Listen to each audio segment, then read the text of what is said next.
ci règlement intérieur bi ma envoyé. waaye William daf ko wax mu leer gaaw ñaari information yi ba ñett ci affaire Farba Ngom après ñu continuer ci assemblée nationale.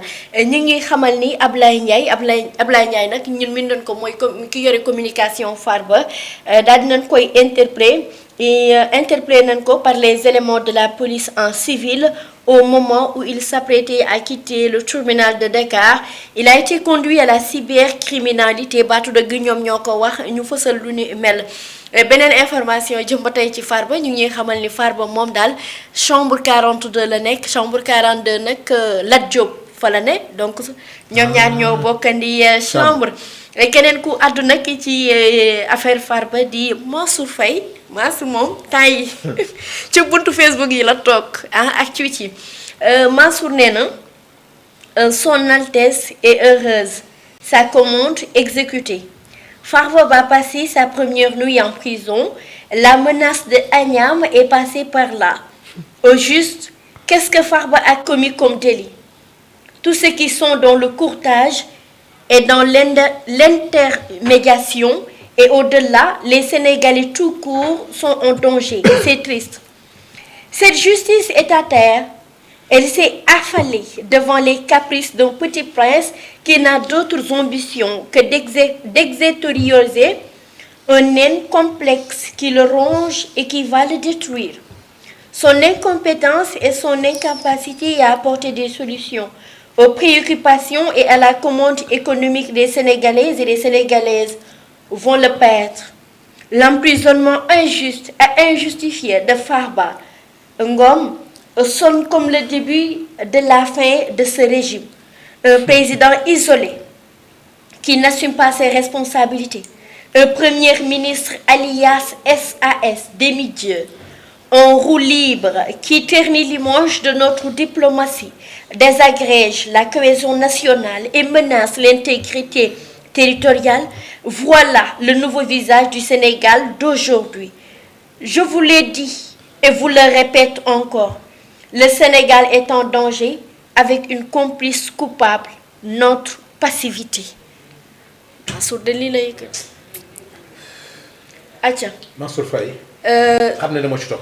léegi honorable Mansour Faye mii. ñu ñëw ci arrestation bi kon donc di ñëw ci xam naa ni Mansour ces gens non xam nga non mais honorable ces gens là franchement pas dans un pays normal duñ jël parole. moom Mansour Faye. maa fa il a pris 1 million de mètres carrés boo xam ñoo ko moom. Mansour Faye li ñu koy takkal ci Covid bi yëpp Mansour Faye se permet de prendre la parole xëy na day préparer ñëwam parce que Mansour Faye ñi wax dëgg yàlla boo ci toppul xam nga ko ciy topp. Mansour Faye. des Sénégalais ñoo war a porter plainte ci Covid bi sax commencé Covid bi il prend notre 1 million de mètres carrés. waaw nee na moo mayee fay non ça di ndaag. ñu wax mu ne Sénégalais yi en fin de compte. voilà des gens qui ne doivent même pas c'est-à-dire dañu war a làqatu waratuñu génn Mansour Faye boo amoon buntu ba léegi daw na c'est pas bien ce qu'ils font là. waaye léegi honorable Mansour li mu wax nii génn nii nee na jeex na de seen li mooy findeel ni régime bi jeex na pare nag fini c'est fini li la wax. waaw d'accord léegi moom bu wuyoo ba pare ci lay xam daal régime bi jeex na wala jeexul. moom day wuyu ji. mais pourquoi du wuyu ji. mais combien de fois nañu taxal Mansour Faye il a pris 1 million de mètres carrés nii ku weddiwu ko nee na xaw ma il a eu légalement xaw ma lan. Mansour Faye wax nañ ko ci affaire Covid bi. Mansour Faye ay policiers xaw ma lan am na fi problème ak policiers yi. ci mooy doomam bi ak doom ji yu mel noonu. Mansour Faye alal ji bëri joo xam ne mais il faut que mu expliquer Sénégalais yi. tu as vu est-ce que moom bokk na ci li ñu koy tuumaal wala bokk ci mais ces gens-là ne doivent pas parler. parce que man maay goro. Macky Sall loolu rek mooy mérite qu'il peut se permettre d'être parmi les plus riches comme d'Afrique. Mais il faut que Mansour Faye explique les 1 million de mètres carrés là ci naka la ko amee. histoire Covid bi ñu koy tudd histoire doom ji ñu amoon problème ak policiers yi histoire alal ji ñu koy tuumaal ak loolu yëpp mais il faut que Mansour Faye vienne s'expliquer dans ce pays là s'il est milliardaire ou pas donc ñii waratuñu wax un Mansour Faye ne doit pas parler dans ce pays. ak fi réew mi toll syndicat yi di grève ñi xale yi di grève càq-càq yi ñëpp di grève tu brasses des milliards de francs des millions de francs taxaw ci réew mi di ironiser di wax Farba Ngom na wax boppam non c'est pas bien ça. Bon, sa réaction concernant les propos de Mansour Faye. jéggal am na yoo xam ne daal jéggal ko vraiment jaruñu si nekk di wax quoi sérieusement parlant. en tout cas daal Mansour Faye daal en gros plan la ko def tey en gros plan daal la def jël photoom nag teg ko ci lii kàddu yëkkati na ko de mais nag honorable Abdoulaye Ndiaye mooy ki yore woon communication phare ba tey ci suba rek seen nañ ko ñun. ñu ni élément wu police bi da koo arrêté mais police yi dañ nekkoon en civil après moment bi muy génn moom ci tribunal bi rek ñu daal di koy arrêté yóbbu ko fële ca cybercriminalité. bon xaw ma nag sérieusement ay kàddu xam nga gars yi des fois dañuy jëfandikoo. waaw mais xam nga moom yaakaar naa su ma juumul. ci premier. bi ñu tuddee affaire Farba rek. am na kàddu yu doy waar yu fi waxoon. dégg nañu ne convoqué war nañ ko mais finalement je pense que l'information n'était pas du tout fiable en temps de cause daal peut-être réew mi moom fekkee dafa dara kenn du la jàpp quoi waaw gëm naa loolu. réew moom vraiment ku tooñul waxoo loo xam ne peut-être da nga encaisse ni wala nga def ni dara kenn du la teg loxo peut-être que il a fait des déclarations. wala mu wax loo xam ne waxul maintenant je pense que du ñàkk fii ak waaw moom la il toujours kii quoi. moo tax ñuy def chargé de communication war nañ ko xool quoi parce que du n'importe qui aussi nga def chargé de communication quoi. en tout cas de jamono juñ toll ku wax loo xam bu soobee yàlla ak yonent bi kenn du la woo waaye ku fi nekk di layam yi. gis nga Thierno Alassane. léegi ñu jàll. chambre 42 bi. parce que ci ñu nekkoon ci Thierno Alassane Sall. li mu doon wax également je pense le règlement intérieur de l'Assemblée à son article 60 daf koy confirmer. parce que les propositions et amendements formulés par les députés ne sont pas recevables lorsque leur adoption aurait pour conséquence soit une diminution des ressources publiques. Ah oui.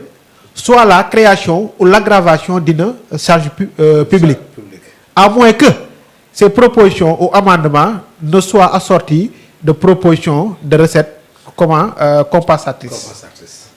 mooy li nga wax rek kenn Alassane Sall ko tey su ma amee la bor nga yóbbu ma police. waaw yaa koy def.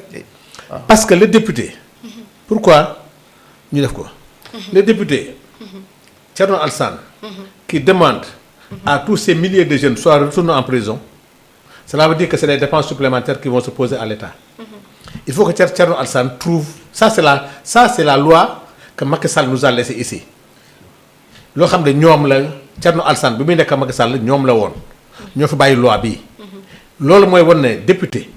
Thierno Alassane bi muy def proposition de loi bi xamoo ne lu jàll mais da ko doon def pour rouber pour mettre mal à l'aise et puis même ci bilan je m'excuse di ko dem ba Thierno est rentré même dans les fonds politiques il parle tel il dit que way mais Thierno Alassane xam na ne nomenclature Assemblée nationale budget Sénégal amul fonds politique quand Ousmane Sonko te dit que fonds politique dafa araam parce que fonds politique mooy lan fonds bu ñuy jël di ko politiquer est-ce que comprendre nga li fonds politique fonds bu ñuy jël di ko politiquer boobu moo araam mais les fonds spéciaux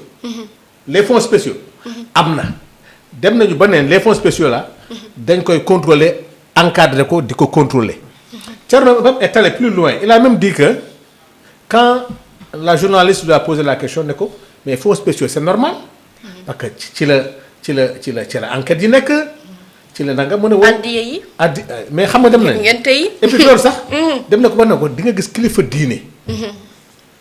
diine bu mag yàlla def mu xaw a tawat état bi xam ne nangam luwee ko jet privé yóbbu ko ci sutura mu ne loolu sax c'est pas normal xam nga loolu bu ko nit di wax da ngay xam ne yow kon xamoo comment fonctionne un état tu vois bi parce que ku nekk fii am na loo xam ne lu ñuy wax ak lu dul wax il y a des fonds ce qu'on appelle les fonds spéciaux il y a même des fonds de solidarité africaine bi muy wax na ko parce que la journaliste nee na ko Guinée-Bissau wala Gambie wala keneen par exemple bi Yaya Jammeh non Adama Barrow Sénégal fi la ko indi kooku mu ngi ci budget Sénégal dafa fonds de solidarité africaine tey je donne un exemple terre à terre tey équipe Gambie nga xam ne suñu voisin la mun na dem Coupe d'Afrique am problème sous le gouvernement par les fonds de solidarité africaine am lu ma ko jàppale c'est-à-dire day yoo xam ne am na ay missions yoo xam dem na ba ne waaye yenn ay BMS yooyu commissaire da ko war a gérer mais dafa xamul ne xam na ko c'est que c'est le seul problème qu'il a c'est là où Thierno Alassane doit sortir mooy haine bi mu am par rapport à Ousmane Sonko c'est-à-dire da koy desservir.